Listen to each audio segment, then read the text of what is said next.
দর্শক, এই মুহূর্তে গুলশানে তারেক রহমানের বাসার সামনে রয়েছেন আমাদের সহকর্মী আশরাফুল আলম আকাশ। আমরা তার সাথে যোগাযোগ করার চেষ্টা করছি। আকাশ, বেগম জিয়ার দাফন শেষে তারেক জিয়া সহ সকল আত্মীয় স্বজন নেতাকর্মী সবাই তারেক জিয়া যে 196 নম্বর বাসা সেখানেই সবাই অবস্থান করছেন। সবাই সেখানে আছেন বা নেতাকর্মীরাও আসবেন, এটাই খুব স্বাভাবিক। তারেক জিয়ার আজকে কোনো আর কর্মসূচি আছে কিনা?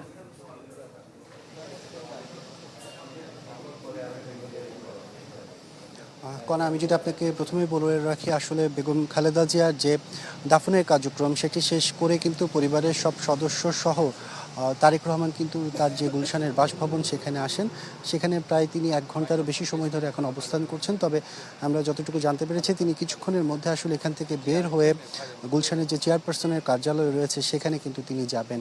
সেখানে একটি বৈঠক হওয়ার কথা রয়েছে। যেহেতু রাষ্ট্রীয়ভাবে 3 দিনের শোক কর্মসূচি ঘোষণার পাশাপাশি কিন্তু বিএনপির তরফ থেকেও কিন্তু 7 দিনের শোক কর্মসূচির ঘোষণা করা হয়েছে।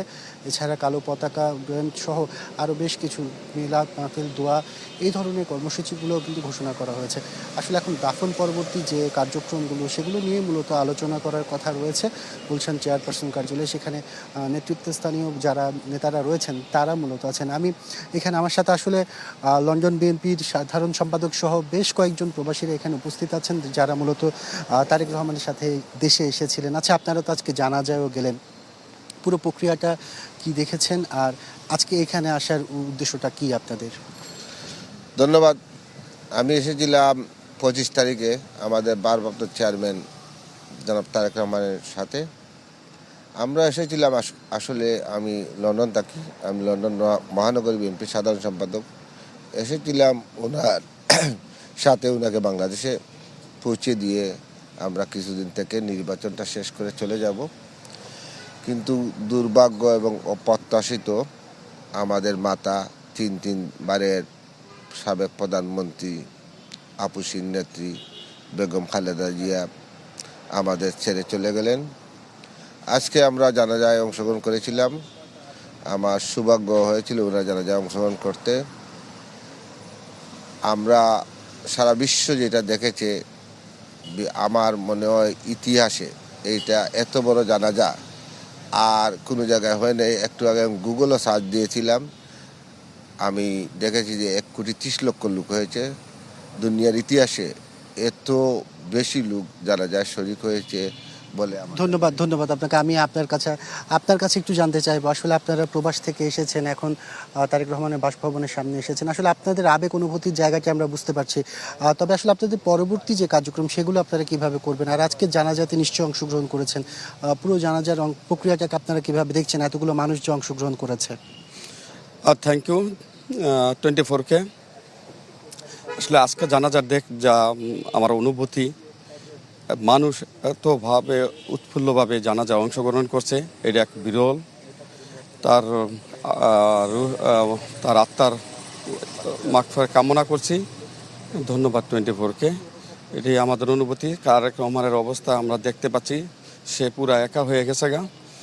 আমরা চাই, এই জন্য আমরা এখানে আসছি যেন ভাইয়াকে কোনোভাবে সান্ত্বনা দেওয়ার জন্য। Thank you.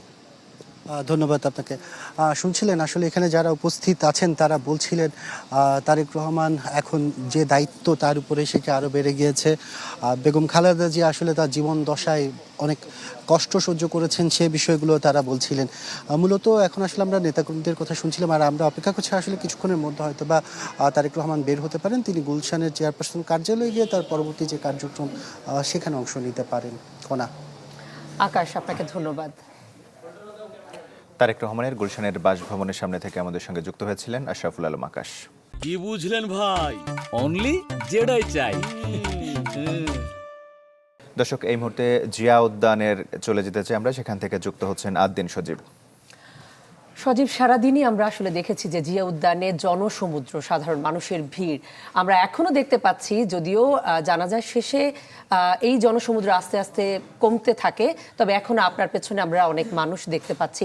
তারা কেন সেখানে আছেন আর এই জিয়া উদ্যানে প্রবেশে কোনো ধরনের নিষেধাজ্ঞা নিশ্চয়ই আছে বা আছে কিনা সেটা আসলে আপনার কাছ থেকে জানতে চাই।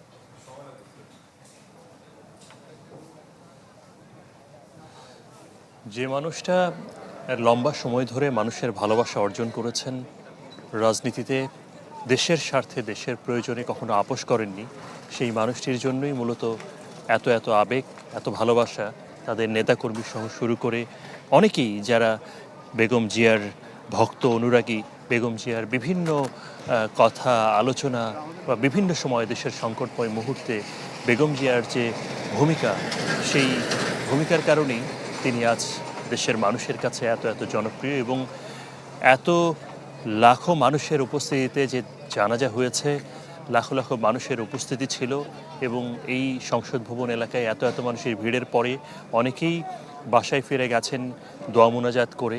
কিন্তু যেখানে খালেদা জিয়াকে শায়িত করা হয়েছে, শহীদ প্রেসিডেন্ট জিয়াউর রহমান তার স্বামীর পাশে, পূব পাশে তাকে শায়িত করা হয়েছে, তার সেই কবরস্থান কিংবা সেই সমাধির পাশে এই যারা বিভিন্ন স্থান থেকে অনেকেই এসছেন, ঢাকার আশপাশের নিকট জেলা কিংবা দূরের জেলা থেকেও আমরা এমনও কারো কারোর সঙ্গে কথা বলেছি, তারা এখানে এসছেন শুধু কাছ থেকে কবরটাকে দেখবেন বলে। তারা অনেকেই জানেন, অনেকেই জানাজায় অংশ নিয়ে এখানে এসছেন, তারা জানতেন খালেদা জিয়াকে দেখার সুযোগ তারা পাবেন না, যে নিরাপত্তা বলয় রয়েছে সেনাবাহিনী থেকে শুরু করে সশস্ত্র বাহিনী এবং সিএসএফ, এসএসএফ সব পক্ষই যেভাবে করে এখানে নিরাপত্তা বলয় গড়ে তুলেছে, তাতে করে এখানে তারা কাছে যাওয়ার সুযোগ নেই। এমনকি এই যে জিয়া উদ্যান যেখানে সমাধিসৌধ, সেখানেও আজকে সংরক্ষিত করা হয়েছে, আপনি যে কথাটি বলছিলেন।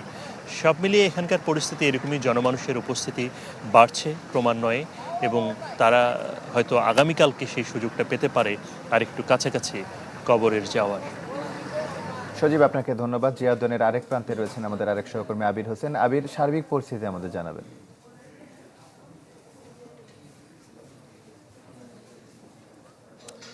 আশিক, হ্যাঁ, যদি সার্বিক পরিস্থিতির কথা বলি, বেগম জিয়া হয়তো তার পৃথিবীর এই যাত্রা শেষ করেছেন, তবে তাকে মানুষ কতটা ভালোবাসে, ধারণ করে, তা হয়তো আমাকে নতুন করে বলার কিছু নেই। আমার পিছনে দেখতে পেয়েছেন এত ঠান্ডাকে উপেক্ষা করে আমরা দেখতে পেয়েছি যে বাদ আসরে কিন্তু তার দাফন সম্পন্ন হয়েছে। তারপরও দেখতে পাচ্ছেন একবার ওনাকে যেখানে দাফন করা হয়েছে সেই জায়গাটিতে দেখার জন্য, তাকে একবার শ্রদ্ধা জানানোর জন্য কিন্তু হাজার হাজার মানুষ এখানে এসেছেন।